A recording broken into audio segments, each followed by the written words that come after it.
maa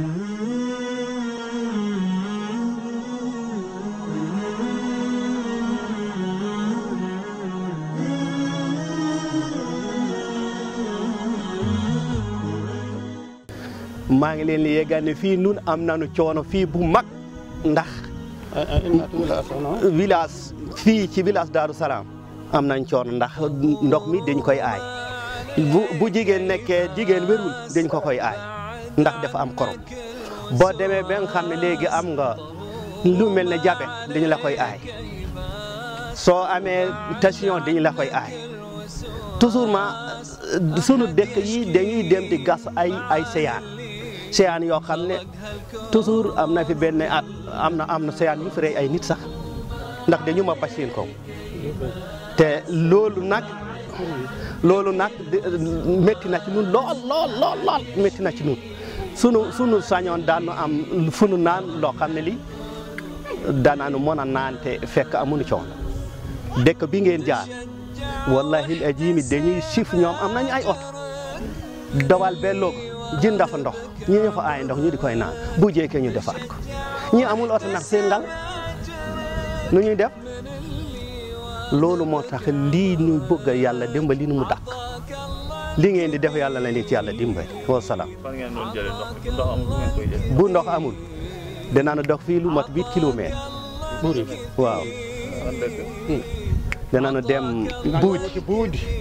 waaw buudi mos na 11 kilomètres. waaw laayeen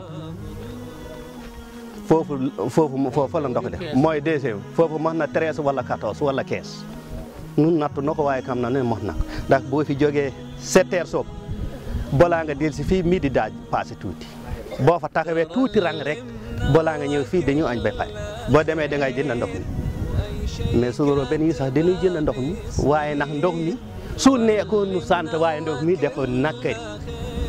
ndox mi dafa nakkari. mosu leen am teen. mosuñu fi am benn teen dañu doon gas rek ay séyaan ak ay teen yoo xam ne yi yu kar la nga toppa ci biir ba nga dem lu mat fukki mètre ci biir xam nga ne loolu pete gee li nu yokk tiit dañu wàcc teen yii pete gee teen dafa mabba ci nit ñaari fan ñu di koy wër ñu doog ko génne séyaan loolu moo tax ñu ragal lii ñu ngi ñaan nag yàlla na loolu lépp dàq fii nu am ndox lu nu mën a naan ma leen ñaanal seen jàmm ak seen jàmm yaram ndax ñun fii nu dëkk am nañu ndox waaye ndox mi defe ni ikul am nañu jafe-jafe ndox lool ndox mi moom defe ni ikul daal am nañu forage waaye forage bi defal nga dañ koy tere nit ñi comme moom jigéen ñi wérul doo ko naan ku ami jabet doo ko naan ku ami tasio doo ko naan man ni dama amee tasio ay bidon la yóbbante logo mbaa may rooti feneen ma takk sari di dem di wuti ndox mu ne duma ko am bu nu amee ndox mu nekk nag nu sant nu jàpp ci sant yàlla nu sant leen yéen ñi ko indi. waa léegi gis nga teen yi ñun bañ fi ñëwee ba léegi daanaka teen yi la nekk. séyaan gee maa ko njëkk gas 93 laa gas fii ñu koy gas bañ jël teen yi gas leen waa ñu dem léegi ba ñemee tuñ leen ndax teen yi. ama maam mu nga ci biir teen moo mab boñ ko am ñu gas ko mun ñu ko jot ñu wër ko wër mun ñu ko jot ñu bàyyi ko. moo tax teen yi léegi dañ leen a ragal ñu bàyyi leen dégg gi moo fi nekkoon boo ñëwee dangay fekk mbaam ci biir dégg gi mu dee wala nga fekk nag foofu mu dee wala nga fekk xar foofu mu dee danga koy randal nga duy ci biir di koy naan teen yi bu nawetee gunóor yeeg jiit yeeg lu nekk da ciy daanu soo génnee ndox bi boo ko tegee dangay gis mu def lu mel ni diw ci kaw dégg ngeen li ci meer bi wax dégg ngeen li ci paa bi wax loolu nag bu ñu yàlla démbalee ñu am ndox dañuy sant ñi indi ndox mi ñaanal leen yàlla yokk seen taxawaay yéen ñi nga xam ne yéen tam yéen ngi koy dox. Alhamdulillah Rabbil Alamin. Assalamu alaikum wa rahmatullah, chers frères d'Andivé. Déjà, on vous remercie pour la collaboration que vous avez commencé avec nous, avec une totale confiance. Donc, on vous remercie pour les 2 puits que vous avez financés, ces puits dans ce village de Darou Salam Edo et l'autre à Kermadaro. Là où vous nous voyez là, on va dire c'est un cimetière. C'est un cimetière, pourquoi? Parce que ces villageois, par manque d'eau, ont essayé de creuser. Ils ont fait toutes ces grosses cavités que vous voyez, dont celle-là qui est profonde de 7 mètres. c'est ce qu'ils faisaient pour avoir de l'eau. Après, comme vous le voyez, c'était vraiment fait de façon très dangereuse et vraiment sans aucune sécurité, ce qui fait que là où on est, comme je vous dis, c'est un cimetière parce que sont tombés dedans des êtres humains, c'est-à-dire des gens qui essaient de creuser, sont tombés dedans aussi des ânes, des chevaux, ce qui fait que maintenant ils ne courent plus le risque d'essayer de creuser, même si la nappe n'est pas très loin, elle est juste à quelques 7 mètres, mais c'était devenu tellement dangereux que, comme je vous le dis, aujourd'hui c'est devenu un cimetière.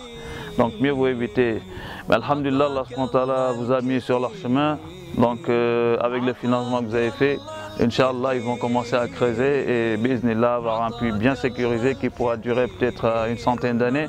on l'espère. Et alhamdulillah, l'eau qu'ils arrivaient à puiser ici était une eau, masha'Allah, limpide et bonne.